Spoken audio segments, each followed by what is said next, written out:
First of all, I want to appreciate the organizer of this particular roundtable on real estate and also extend that to all the facilitators I've met and the recent one that just delivered the lecture paper on the real estate challenges and everything. I want to appreciate you. Actually, you have actually done the job for me. You have given me a soft landing to just to deliver the Honorable Commissioner's speech. Happy Workers' Day. I have to greet you. I'm just coming from a ceremony and Commissioner is there. He said I should just come and deliver his paper. Our Lagos, a home for all. Like I said, I was so happy when the madam gave a background of the challenges of Lagos because of the urbanization. You know, there is what we call freedom of movement in Nigeria. You cannot stop people from coming to Lagos because there are opportunities in Lagos. Madam said, after your secondary school or university, say, Chidima or something, you have to go to Lagos or go to Abuja or Port Harcourt because there are opportunities in Lagos. So I will start. I'll just give you a background. Can you skip this? I'm sharing the paper. He said I should present this to the investors. I know we have a lot of investors here who are into real estate in Lagos. Or people who want to start. I don't know whether some people just want to start or some people who are doing it. So, like we said, Lagos is the commercial heart of Nigeria. And it's faced with what? You can see it, rapid urbanization. What does that mean? I'll give you an instance. Lagos is just 0.4 of the land mass of Nigeria, not up to 1%, 0.4. And it has over 20 million population. And the land I've just mentioned, 0.4, is about 3,577 square meters. Out of it, 1/3 of it is water. Look at that space, the land space, and the population. And the population is increasing. We did a study. For every hour, we have 98 people coming to Lagos without going back.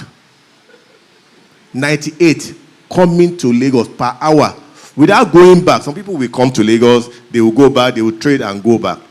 98. Multiply it by 24 hours, multiply it by 7 days, multiply it by 365 days. You can see the huge population. That is what you call rapid urbanization. So, what do? We have challenges. And we all know one of the basic needs of life is what? Shelter. That is housing. People need to get accommodation.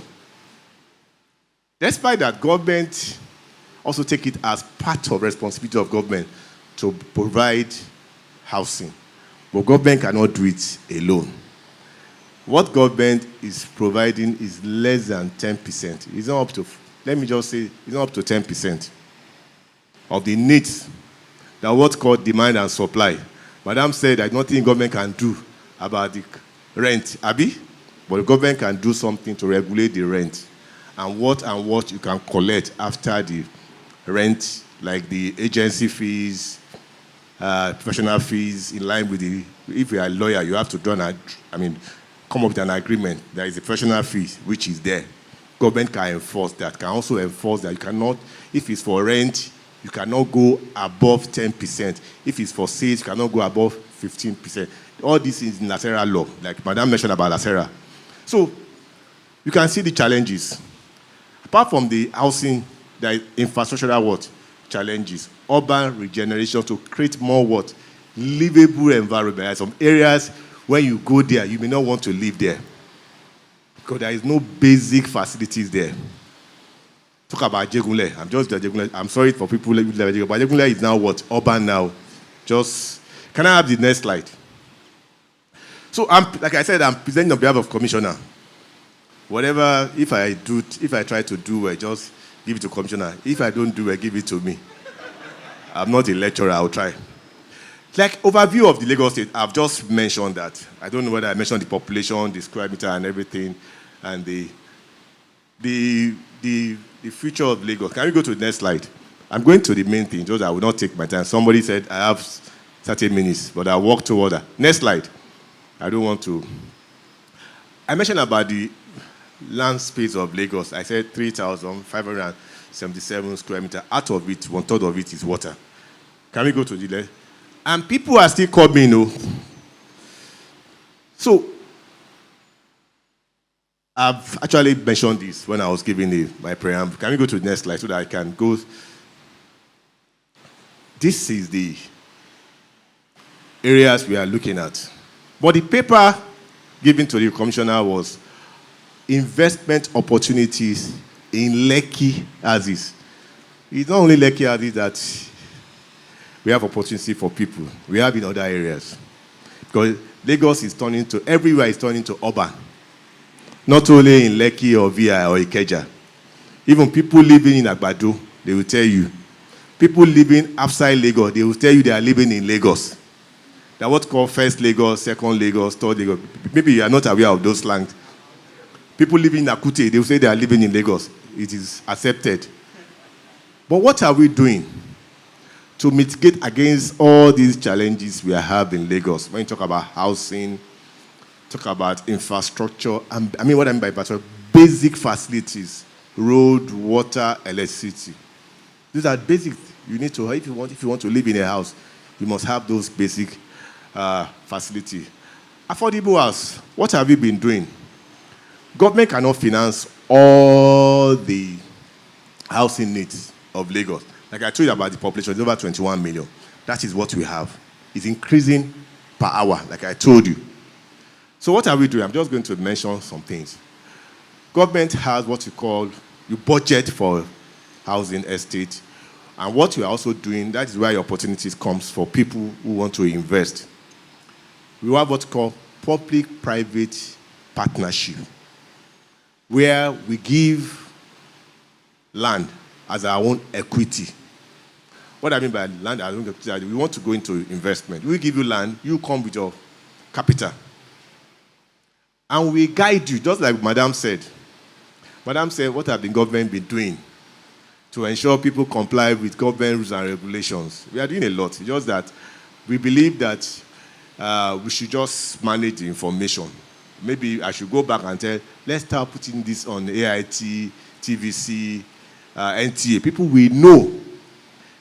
When I was coming, people were calling me in Lekki. They have come to see their premises. The man got approval for 6 buildings. He did 9. He got approval for 6 buildings. He did what? 9. That happened a lot. When government now see the people will now say, government is wicked and this. But government must ensure the safety of the citizen. Whatever happens, it is government people call. It's not only you. Everything comes back to the government.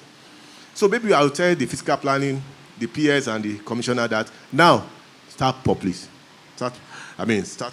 the list of defaulters in the state. So what we have been doing to provide recent living space is for us to partner with the private sector. And we also give them what? Incentives. What do I mean by incentive? We will take over all the permits on your behalf. We will process it with what? 40% rebate. Instead of paying 100%, government will take 40% off. And we guide you to ensure you have all the necessary documents you have. Because in this case, we are giving you the land. Issue of land verification, everything is no more there. No more money, like what Madam said. You can buy, you can sell land for 3 people. That one is off it. But the challenges we have now is that when you give people the land, they will now start using that government approval to start getting money from different banks, finance companies. That challenge we have. So we normally provide a lot of these investors before we now finally give you that approval. That may take time because we want to be sure. We have a lot of about 19 estates abandoned by our private sector. The example one is in Lekki here, Abraham Adesanya. There is a joint venture site. I don't know if you know about Madison Estate on your way to, when you leave Aja. But we have a surrounded land beside Abraham Madison Housing Estate. That other side is for JV. About 19 of them companies gave approval to. They cannot deliver. After giving them the timeline, the time they must complete the project. So government is working on that. And I can tell you, we have done over 10,000 housing units. Don't forget, that 10,000 multiplied by 4, maybe I know, okay. Okay. That 10,000 can only accommodate about 40 families. I don't know if you can multiply it by 4, depending on the number of family you have per unit. So we are doing that. Community engagement. Like I told you, we are trying to generate some areas. Let me just mention, like we are doing one now in the last one, on Lekki. I'm going to use the last one. We are doing in Ajegunle, we are doing in Surulere, but I want to use this area to mention. In last one, I don't know if you know Jakonde Estate in last one. We are demolishing. We are now going to reconstruct. That is regeneration. But before we do that, we engage all the allottees. People who are living there. We engage them. We do remuneration so that we can also take them back. Some will tell you they need money. Some will tell you they need give us back the unit they are taking from us. So we normally engage them. At the end of the day, we settle for whatever they want. And currently for Ilaso, what we did was to make about 400 units for those occupants so that they move in. And some of them are moving, and that's why we are demolishing. So we are trying to engage them so that when you engage, it will use a lot of issues. A lot of litigation will be reduced. I don't know if you are getting me. So we engage. Engagement is very critical for us. So I'm going to slum development, like I mentioned, we are doing that. Can I go to the next slide? Next slide. So how do you make, after providing this housing, this accommodation, how do you make it easier for people to also benefit? We have 2 types of scheme. We have rent to own. In the rent to own, the scheme developed by Lagos State government, where the subscriber, we pay 5% of the cost. We pay 5%. And the balance will be shared between what? 10 years. And we do this based on balloting. People will say, we have not been hearing about it. Is when you go to the website of Lagos Mortgage Board, is when you see that opportunity and you log in, and they will now call you for a day of balloting. If you are lucky, you get, because the units are what? Limited. That is it. So rent to own is also there. I'm going to, like I mentioned, the private sector one is there, where we give them land, we share, they sell. We also moderate at what rate they can sell to people. So we also do that.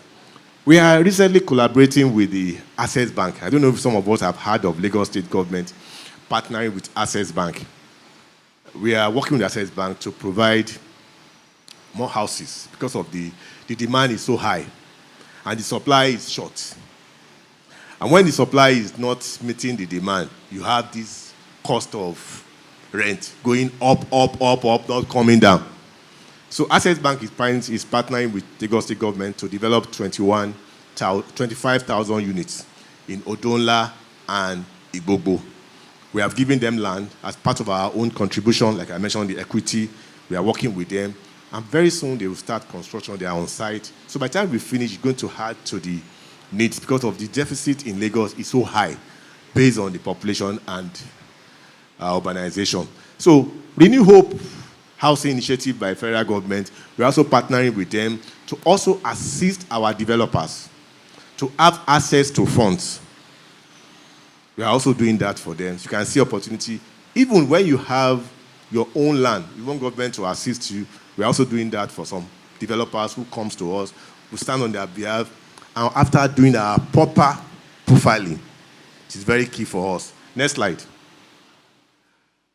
So, we all know the impact of providing affordable houses. You see, when you try to provide accommodation, housing, it also has impact on job creation, wealth creation. Apart from creating job, there's also that wealth. It's not only you are just providing houses. It's like a circle, it's like a value chain. So we are creating job. We have a lot of people that work there. The estate developer will work there. The marketers will work. The laborers will work. Artisans will work. So what this is telling us is that it also has other benefits to the citizens of Lagos State, apart from to the government, that we are providing accommodation for people. That's what this slide is trying to cover. Next slide. It's a short documentary, but that is not meant for this occasion. Just next slide. Next slide. I've talked about this generation. Next slide. I've talked about how we did Ilaso and everything. There's another one going on in Tolu, in Ajegunle, where we are trying to generate that particular area. I'm not limiting the speech to only Lagos as is alone. We are also looking at other areas. Next slide. That is the area after demolition of Tolu, just to share you that before we do proper profiling of those who live there. Next slide. Yes. This is the process. Before we do regeneration, this is the process we follow. You just do it like I told you. We engage them, we capture them, we do elimination before we demolish them. But there is one slide I want to shed more light on for developers. Can we go to the next slide? This is during the capturing of the former owner or allottees of government. Next slide. There is one I want to. Next slide. Just to tell you that we capture every subscribers or allottees in former. Next slide. Because where I want to, maybe the slide, it will come. What I want to say is that there's a lot of opportunities. But how do you ensure, because that people benefit from this initiative of government? Is by approaching government, come up with your own proposal, we look into it, and from there, we give approval. But one thing that is currently going on in Lagos is this issue of high cost of accommodation, which Commissioner said I must lay emphasis on. High cost of accommodation. You see, a lot of agencies, they don't even comply with the mode of operation of being an agent. Landlord just increase the rent arbitrarily without even looking at the rules and regulations. And when you look at Lateral Law of 2022, it has under Section 35. It is well written there, the mode of operation for agent, for landlord, even the tenancy law of 2015, madam, we be aware of that law, stated obligation of landlords, tenants, even the agents, even the legal man that will perfect the documentation. Everybody has what? Roles to play. So what do we see today? People just increase, they introduce whatever they like. Somebody told me that there is inspection fee. When you are looking for a house, they will charge you inspection fee. I don't know whether it is true. Okay. There is a caution fee there also, and they say inspection fee is per location. When they take you to this place, you pay. You see, all those things are not part of, because as an agent, that is part of the service you're supposed to render for your what? Customer. And caution fees, government is saying is not in the law, because your agreement should capture that. How do you want the to-be tenant use the accommodation? Should capture that. If the tenant does not comply with the agreement, you can take that tenant to the court, not to start increasing. Somebody even told me that when the cost of the unit, the flat, is 200,000, at times you get agency fee can be 150. Somebody can even be 200. And legal fee can also be 200. I don't know whether I'm right or wrong, though. And I said, it's supposed to be 10%, and that 10% can even come down depending on the value of the unit, the flat. He said, no. So what we are doing now is that we are trying to engage all these associations, AAN, RECAN, all the associations we are engaging in, but I've seen all these things. And just to inform people who are here, I know we have a lot of estate agents association here, which I believe we are here to please comply with the rules. Government is coming out. What we are doing now is to do what's called enlightenment. After the enlightenment, we are going to roll out toll-free line where people can call us and ensure that they operate within the rules and regulation of Lagos State, using the Lagos State tenancy law and Lacera law. So basically, that is what Commissioner said I should lay emphasis on. Madam has said a lot. I don't want to start repeating what she has said. If you want to go into the being a developer, you want to provide accommodation, you want to go into real estate, you need to obey all the rules. I know. I'm trying. I know. So you need to obey all rules and regulations so that you'll be on the side of the law, not for government to now come and demolish the whole house. So on this note, I want to say thank you for giving the Lagos State government opportunity to share some of the work we have done with you, and to also ask if you have one or two questions to know about what government can do for you when it comes to real estate sector in Lagos State. Thank you very much.